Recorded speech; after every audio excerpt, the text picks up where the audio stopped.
nasa ng tao.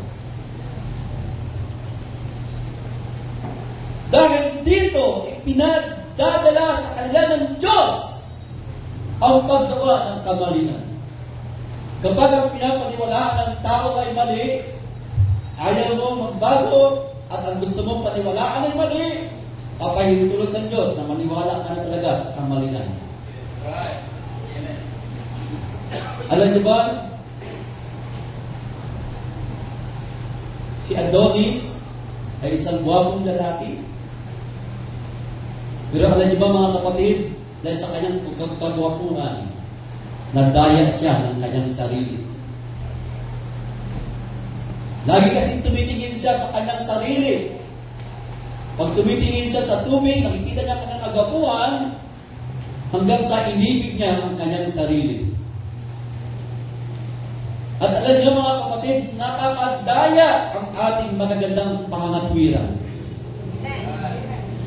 Nakakadaya ang ating magagandang mga payo, mga kapatid. Pag may problema tayo, ang ating puntahan ay ang payo ng Diyos. Amen? Hindi ko mainam isang Kristiyano, hihingi ka ng payo sa mga di mananampalataya. Ang sabi ng Panginoon, hindi niyo ba alam na ang sanlibutan ay nakatulad ninyo? Kung may problema tayo at taga-sanlibutan ang pinupuntahan mo at doon ka humihingi ng payo, hindi yan kalooban ng Diyos. Amen? Kung ang bagay na ito ay may usaping spiritual. So mga kapatid, kung ano ang nasa ang puso ng tao, kung ito ang kanyang pinagpipilitan, kahit ayaw ng Diyos, ipapahintulot niya ito na gawin mo. At ito'y makakamtan mo. Amen? At ganoon ang nangyari kay Balaam, mga kapatid.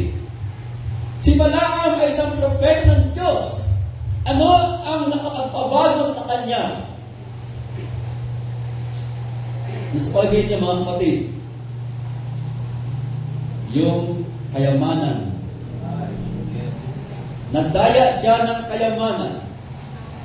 Sabi niya, tika muna, kabalik ako, baka meron pang mensahe ang Diyos.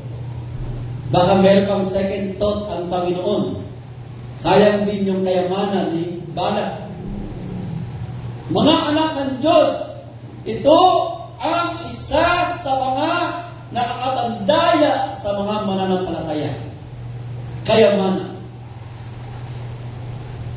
Di bali lang nawala ang mahal ko sa buhay basta may kayamanan ako. Diba? Ang iba pinapatay na ang magulang dahil sa lupa, sa pera. Pinapatay ang kapatid, pinapatay ang mga mahal sa buhay. Diba? Ilan na ba ang may nabalitaan ako, asawa niya, pinapa-insure niya, tapos ay lihim niyang papatayin para makakuha ng insurance at nabisto lang siya. Ilang ng mga asawa niya ang ginagano niya, mga kapatid. Pinapa-insure niya, tapos pag na-insure na, ay lihim niya papatayin. O, siyempre naman, pag namatay na, may insurance na. So mga anak ng Diyos, ang pag-ibig sa salapi, sabi ni Pablo, ay ugat ng kasamaan. Hindi po masama ang salapi, mga anak ng Diyos. Pero kapag ang salapi ay inibig mo na, kahit kapatid mong naghihirap, hindi mo ito kayang tulungan. Amen? Meron akong isang nabasang kwento, isang babaeng napakayaman sa Amerika. At mayroon siyang kaisa-isang anak. Nung magkasakit ang kanyang anak, mga kapatid, hindi niya pinagamot ang kanyang anak sa kabila na siya ay napakayaman. Inikot niya ang mga ospital kung saan mayroong libreng gamot. No? Mayaman siya. At sa kasamaang palad, namatay yung anak. Sa kasakiman, sa salapi. Kaisa-isang anak, hindi niya pinagamot dahil sa pagmamahal sa salapi. Hanggang sa yung anak ay namatay. Diba? Ganyan minsan ang tao, ayaw kasi niyang mabawasan ang kanyang salapi. Hindi iniisip yung anak ay mamatay na. Totoo yan, mga kapatid. Yan ay nangyari sa Amerika. So mga kapatid, ang kalooban ng Diyos, kung paano sa langit, gayon din dito sa lupa. Pero ang pag-unang lagi ng diablo, mula pa sa ating Panginoon ay kayamanan. Amen? Marami nang lulupay-pay dahil walang kayamanan. Marami nang lulupay-pay dahil financially, mga kapatid. Pero hindi yan talaga ang talagang dahilan. Kaya ka nalulupay-pay, hindi tayo wala kang pinansyal. Kaya ka nalulupay-pay dahil hindi ka matapat na naglilingkod sa Diyos. Kaya ka nalulupay-pay dahil ikaw ang spiritual mo ay bagsak, mga kapatid. Tandaan po, mga anak ng Diyos, hindi po pinansyal ang nagbibigay ng kasiglahan ng paglilingkod sa mga anak ng Diyos. Amen natin palakpakan ng Panginoon. Hallelujah! Hallelujah! Pero alam nyo ba, malakas palumbay ang pinansyal. Pero hindi pinansyal ang nagbibigay ng kalakasan sa Diyos. Pero nais kong sabihin, ang kawalan ng pinansyal ay malakas ng palumbay. I hope na hindi niyo mga kapatid. Maraming Kristiyanong dukha sa mga unang panahon na naglingkod sa Diyos ng matapat. Walang makain, giray-giray ang mga damit, pinagpapatay sila, natutulog sa mga yumid, pero masarap pa rin silang naglingkod sa Diyos hanggang sa kamatayan. Mga salat, sabi ng Hebrews chapter 11, pinagpapatay, pinaglalagari, walang makain, tumitira sa mga yumid, nagtatago. Pero ganun pa man, naglingkod sila ng masarap sa Panginoon. Hallelujah! Praise God! Hallelujah! Kung iniisip natin sa lapi ang dahilan, kaya magiging maalam. Marami may mga salapi, pero malulumbay pa rin. Amen?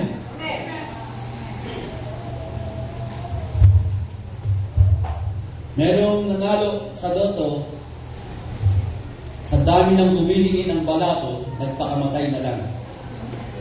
Sipin nyo, kung ilan tuloy may pera na, saka nagpakamatay. Kasi hindi naman lang lumipat siya ng bahay para din sa babalatuhan, di ba? Sa dami ng humihingi sa kanya, nagpakamatay na lang.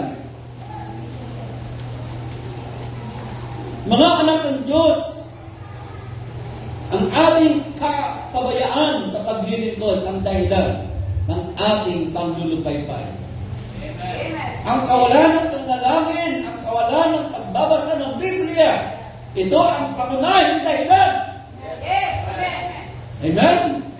Luke chapter 18 verse 1, kayo ay magsipanalangin walang patid upang huwag kayong magsipasok sa mga tukso. Sa Joshua chapter 1 verse 8 and 9, sabi doon, meditate thy word day and night upang ikaw ay manatiling malakas sa Diyos. Hallelujah. Mga anak ng Diyos, ayaw ng Diyos na lalatag ka sa permissive will. Alam niyo po, nakalungkot sa mga anak ng Diyos, walang-wala ka nga, salat ka nga, at papabaya pa.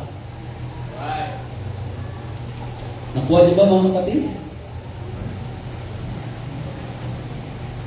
Isang tuwa na nga lang, sabi ng taga-sanglibutan, nagpapabaya pa sa Panginoon.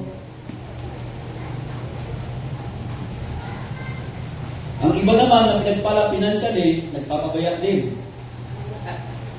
Diba? Pero alam niyo ba mga anak ng Diyos, kapag pinagpala ka ng Panginoon, pasalamat ka, pinagpala ka ng Diyos financial.